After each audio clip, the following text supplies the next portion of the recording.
Selamat datang di kelas agama Katolik.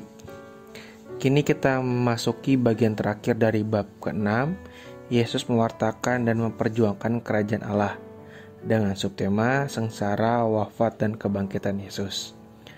Materi ini rasanya sangat dekat dengan situasi kita sekarang, yang sedang dalam masa Prapaskah atau mungkin sudah masuk ke dalam masa Paskah. Masa Prapaskah itu sendiri merupakan masa pertobatan umat Katolik dalam rangka mempersiapkan diri untuk mengenang sengsara, wafat, dan kebangkitan Yesus. Bahkan seringkali disebut juga masa retret agung umat Katolik. Kita akan mengawali pembahasan kali ini, kenapa sih Yesus harus menjalani kesengsaraan terlebih dahulu sebelum wafat? Yesus menjalani kesengsaraan karena ia mendapat hukuman mati. Lalu, apa sih yang membuat dia harus dihukum mati? Ada 3 alasan yang cukup kuat mengapa Yesus harus dihukum mati. Yang pertama, karena dia bergaul dengan orang-orang yang dianggap sampah masyarakat. Dianggap sampah masyarakat seperti para pemungut cukai, pelacur, orang-orang yang menderita kusta, dan kelompok terpinggirkan lainnya.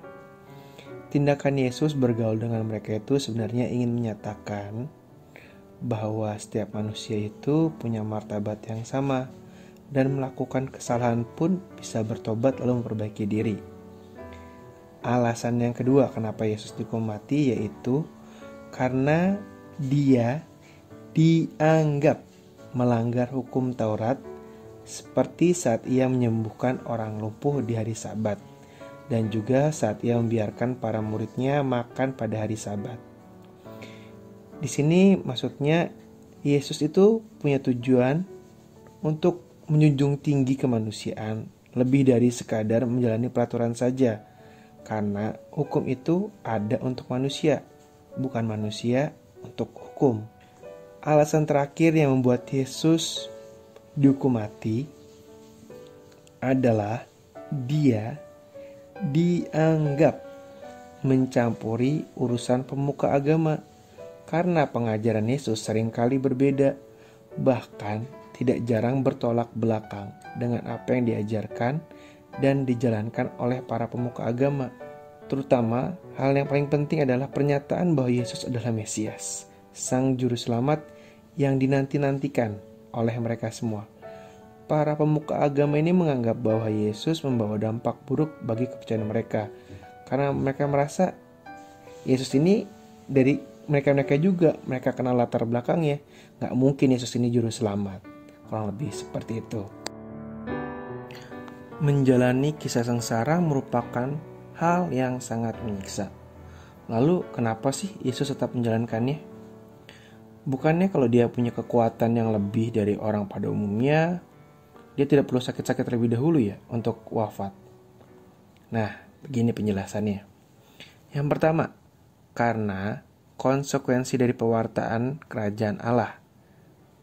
Kematian Yesus merupakan salah satu bentuk pewartaan itu sendiri. Seandainya Yesus lari dari tugas tersebut, maka akan sulit pewartaan tentang kerajaan Allah bisa dipercaya. Orang yang membawakan aja lari. Yang kedua, wafat Yesus sebagai tanda kesetiaannya kepada Allah. Kehendak Allah kepada diri Yesus sebagai rencana keselamatan, dan Yesus memandangnya bukan sebagai nasib, tapi sebagai korban pengukuhan perjanjian Allah dengan umat manusia. Lalu yang berikutnya, Yesus menjalani semuanya karena tanda solidaritas Yesus kepada umat manusia. Karena ia juga 100% manusia, lahir sebagai manusia, dan ia pun mengalami kesengsaraan hingga kematian sebagai manusia. Bahkan kematiannya dianggap kematian yang paling hina, yaitu kematian di kayu salib. Yang keempat, Yesus menjalani semuanya itu karena merupakan tanda kasih Allah kepada manusia, hingga mau mengorbankan putra tunggalnya. Yang terakhir, kenapa Yesus menjalani semuanya itu? Ya karena demi menyelamatkan manusia, ya kita-kita semua ini.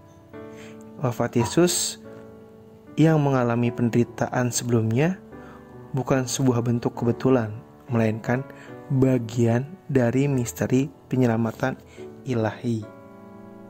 Peristiwa sengsara, wafat, hingga kebangkitan Yesus sudah terjadi ribuan tahun yang lalu. Lantas bagaimana cara kita sebagai seorang Katolik untuk menghayatinya? Yang pertama, dengan cara membaca kisahnya yang tertuang dalam keempat Injil.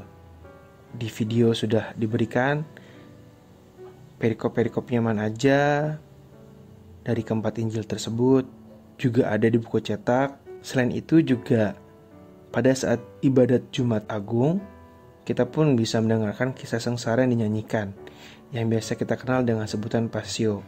Kisah sengsara itu diambil dari Injil Yohanes. Selanjutnya, cara lain yang kita bisa lakukan untuk menghayati adalah dengan ibadat jalan salib, untuk mengenang kisah sengsara hingga wafatnya Tuhan Yesus. Ibadat jalan salib ini ada 14 perhentian. Di video ini ada gambarnya. Kalau tidak jelas gambarnya, silahkan googling sendiri, buka kitab suci. Itu tidak langsung perbagian-perbagian, tapi kalau mau buka puji syukur, di situ ada. Oke, yang terakhir, kita bisa dengan mudah mengakses film-film yang berkaitan dengan kisah sengsara Yesus. Sangat banyak sekali film yang menggambarkan kehidupan Yesus. Salah satunya yang saya tampilkan di video ini gambaran dari film Passion of the Christ. Film ini memang menggambarkan betapa besar penderitaan Yesus menghadapi penyaliban. Penyiksaannya sangat terlihat sekali di situ, bahwa memang berat sekali. Ada catatan penting yang saya berikan untuk film tersebut. Yang namanya film pasti nggak 100% akurat, tidak sesuai dengan Alkitab 100%. Ada beberapa tambahan dan interpretasi dari sutradaranya itu sendiri. Terus yang kedua, kalau memang nggak suka nonton penyiksaan dan segala macam yang penuh darah, lebih baik tidak menonton film ini, karena banyak menampilkan adegan-adegan yang sadis, penyiksaan yang munculkan darah. Kurang lebih seperti itu. Bagaimana kita menghayati lagi perjuangan Yesus, sengsara, wafat, dan sampai akhirnya nanti bangkit. Puncaknya seperti sudah saya bilang tadi, yaitu kebangkitan Yesus sendiri. Kebangkitan Yesus ini membuka pintu baru bagi kita, umat Katolik dan umat Kristiani secara umumnya, untuk bisa bersatu dengan Allah dalam kerajaannya, dengan kehidupan setelah kematian. Kebangkitan Yesus ini bisa diketahui ya pasti karena dia menunjukkan dirinya. Ada beberapa hal yang menjadi unsur-unsur pokok mengapa Yesus menampakkan dirinya. Yang pertama, adanya prakarsa. Prakarsa berarti inisiatif. Jadi inisiatif dari Yesus sendiri. Penampakan ada karena Yesus ingin menampakkan dirinya kepada para muridnya. Maria Magdalena, ada para rasul, murid-murid dari Emmaus, dan segala macam penampakan lainnya. Terus berikutnya ada unsur pengakuan.